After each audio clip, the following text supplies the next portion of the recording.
So today I'm going to talk about my 2022 Toyota Tundra because I have officially hit 10,000 miles on this thing, and I've also reached the 1 year mark, almost on the dot. I bought this on Valentine's Day of February 14th, 2022, and it's already February 10th of 2023, so almost exactly 1 year.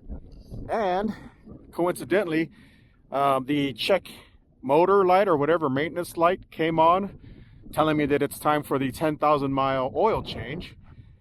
So I figured I'd make a video talking about my experience with this truck at 1 year and 10,000 miles put on the odometer. So pretty awesome truck. I love it. I think this thing has definitely sold me on the idea of a V6 twin turbo. Like I said in my previous videos, I wasn't really sold. I wasn't too excited when they broke the news that they're going to drop the V8 and put in a V6 twin turbo. But then I started watching reviews and getting opinions from people, and plus it's just Toyota in general. The V6 twin turbo was already pretty reliable and popular in their Lexus brand vehicles. So I took the chance. I said screw it, and sold my old V8. I had a 2014 V8 Tundra and bought this one. As you could see, I did pick the MGM or magnetic gray metallic, which I absolutely love. Look at that, especially in the sunlight. That magnetic gray just looks so gorgeous. I personally just absolutely love it. Sparkles in the sun. I got the SR5 package, and it had the color matched grille and the color matched bumpers and the color matched mirrors and things like that. So hardly any chrome on this thing at all, which is the number one thing that I absolutely love, that this thing has almost no chrome other than the Toyota badge there, and then Tundra right there. The mirrors are not chromed out, the handles are not chromed out, the bumpers are not chromed out. I can't stand chrome. I just don't like it. I love the fact that this thing has a lot of power. So the twin turbo V6 is no joke, guys. Don't let anyone tell you that the V6 twin turbo is not good. And this is not even the hybrid. They have a hybrid model that actually attaches to the transmission that helps spin the wheels and give you more towing capacity and more torque. Not really for hybrid fuel economy, but mostly for performance. And I love that too. I think that's awesome, but I didn't get that. That was only available in the TRD Pro in 2022, and I didn't want to buy the Pro because it was like $80,000 out the door after taxes, and just prices being crazy back then when everybody wanted these things. I wasn't going to pay $80,000 for this truck, as much as I like the TRD Pro. But then I saw this package when they said, hey, we got this truck coming in. It's a SR5 premium 4x4 four-door short bed with the audio package and the electronics package. And I was like, wow, that's interesting. It has the big LCD screen. If you guys didn't watch my initial impressions video, it's got the big 14-inch screen, which means it has the 360 cameras. See how it automatically goes to the 360 camera once you hit 5 miles an hour? That's really helpful. Of course, you have to set it to that, but it's just a really cool feature that I didn't know I was going to love so much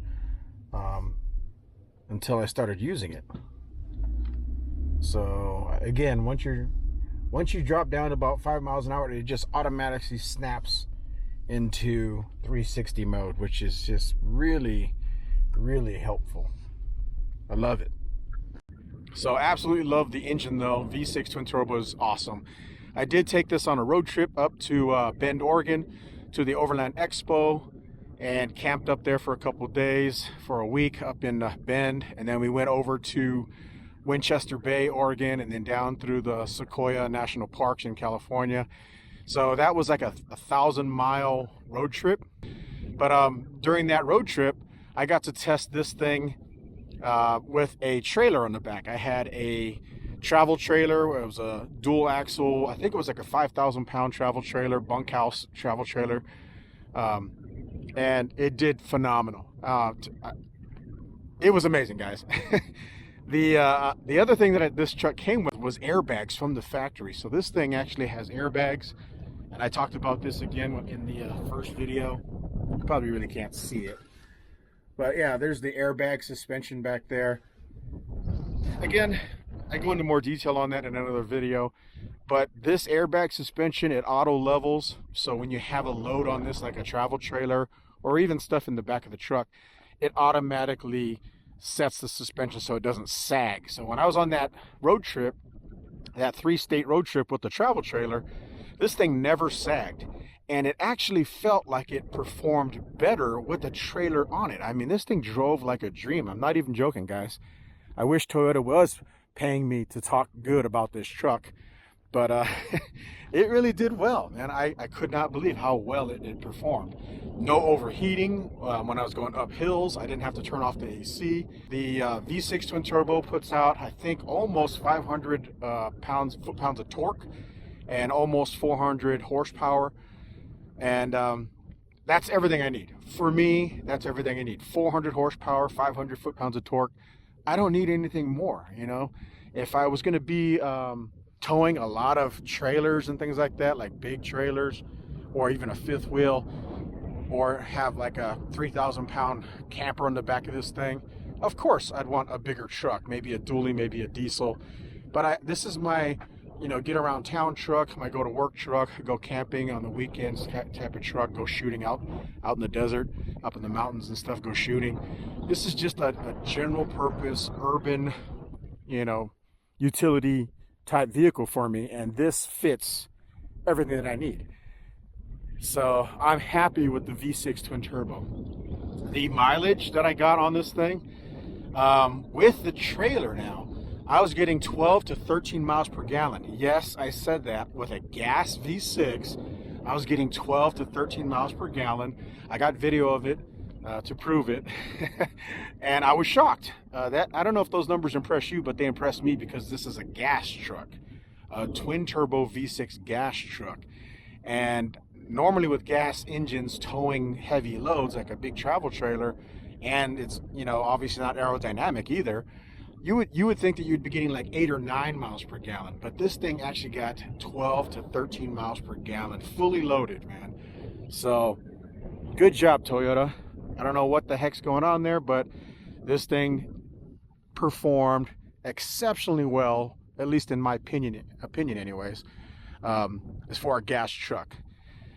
Could it get better gas mileage with a diesel? I'm sure it could have. They don't even make a diesel model yet. So there's another big selling point right there. I've tested out the 4-wheel drive system, just goofing off, you know, off-roading out here in the Reno, Tahoe, Carson City area of Nevada. And again, can't complain. 4-wheel drive works great. I have a video of me, you know, engaging 4-wheel drive for the first time, showing you guys how it works. I won't do it in this video. But if you want to watch those videos, for sure, check those out. But the shifter in the middle, it's great. You select the lever, put it in 4-wheel drive. You can go low and high. I use the high 4-wheel drive when it's snowy out here and icy, and just have 4-wheel drive in general to be a little bit more safe on the roads. The roads are really in bad condition. And then I drop it down to low when I'm, you know, really crawling in the rough stuff out off-road. I do have Toyo Open Country MTs. These are 295 7017s. So these are the mud terrains, and they work phenomenal in the mud and in the dirt, but they absolutely suck. They absolutely suck in snow. And ice. Snow and ice, these are not rated for snow and ice. As cool as they look, I mean, these things look badass. Look at the lugs in these things. They look amazing. But they absolutely suck. Do not buy these tires for snow and ice conditions. Go with something else. These things turn into hockey pucks. The rubber compound, I don't know, you know, I'm not an engineer, but the rubber turns hard and becomes hard as a hockey puck, and then just slides on ice and snow like you would not believe. I think the next tires I'm going to go with are going to be snow rated, you know, M&S, the M&S rated snow tires with the siping. So I don't know which brand I'm going to try, but for sure I'm going to upgrade to some kind of studless snow tire when I get my new tires. By the way, these wheels, these are a new company, or at least new to me anyways. It's called DX4. And I got these because I like the design, and I wanted to test the 17-inch diameter wheels on this truck because I saw a video, some other YouTuber, he put 17s on his 2022 Tundra and it fit, barely. The calipers just barely fit, as you can see in there. So I was like, oh, cool. So I know I can go 17s. I like that look when you have a small wheel with a lot of rubber. It's just big, huge balloons. I like that look. So I got the DX4s because they were affordable. You know, I don't have big money. Or else I would have got the Method wheels.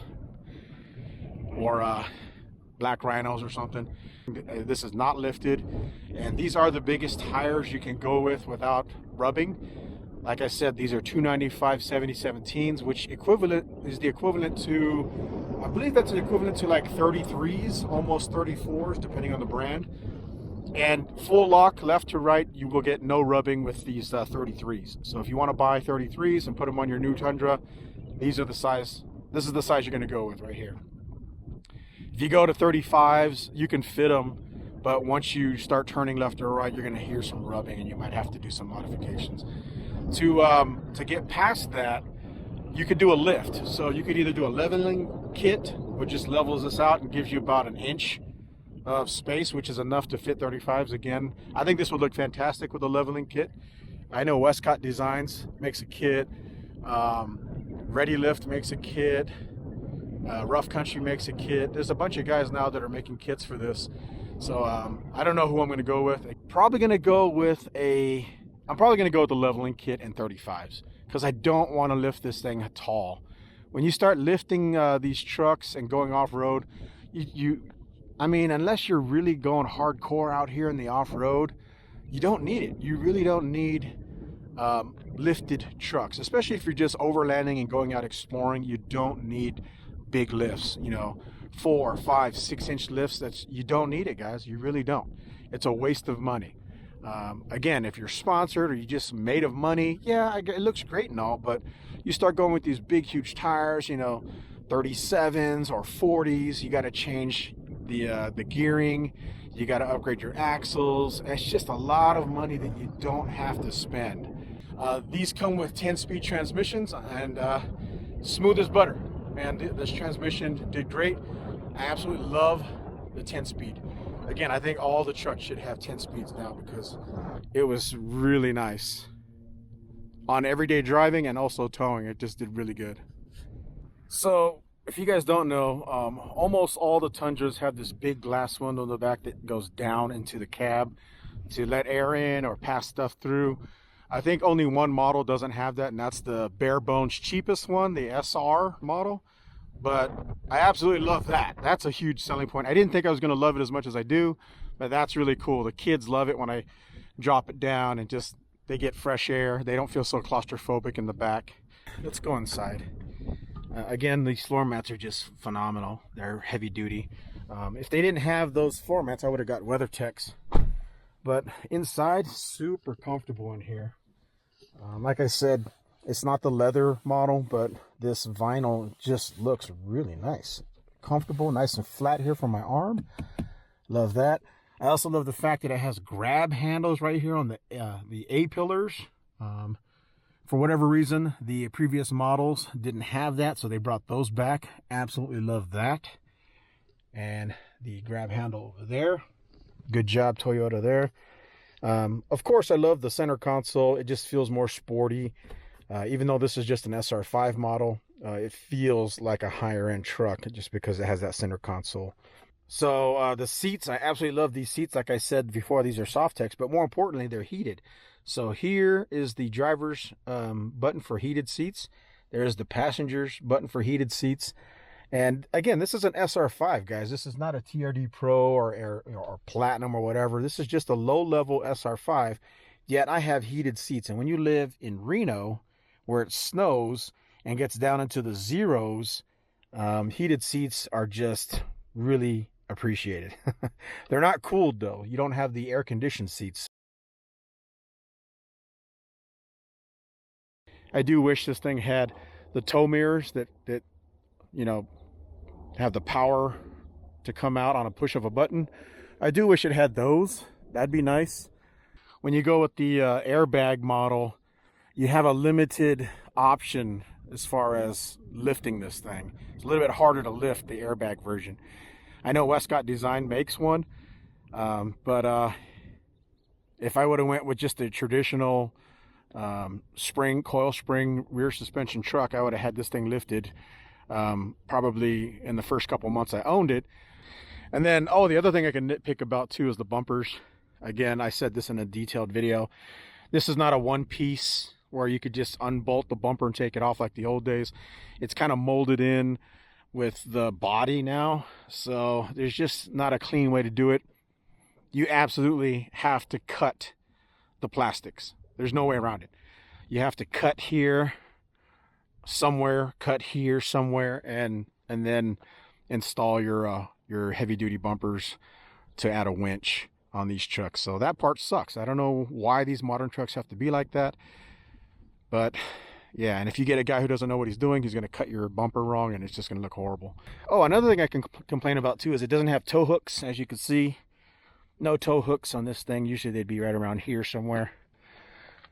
So that kind of sucks. No tow hooks. Oh, and the other thing that I can complain about too is in the back. See how the bumper is integrated with the body? Normally this would be a separate bumper, just one big piece of steel, and you could just take it off and put a new one on. Well, you can't do that with these new trucks. Now it's integrated into the body, kind of like a car. And there's no step either. Like on the Chevys, there's no step. So that'd be nice if this was like a Chevy or a GMC that had a step there. All right, guys, so there you have it. That is my 10,000 mile, 1 year follow-up review of my 2022 Toyota Tundra 4x4 twin turbo V6 Crew Max. I absolutely love this truck. Hit that like button to support my channel. I appreciate it. It helps me out a lot. Ring the bell to be notified when I upload new videos, because you never know what I'm going to do. And leave a comment below. Let me know what you think about my 2022 Toyota Tundra. All right, guys. Take care.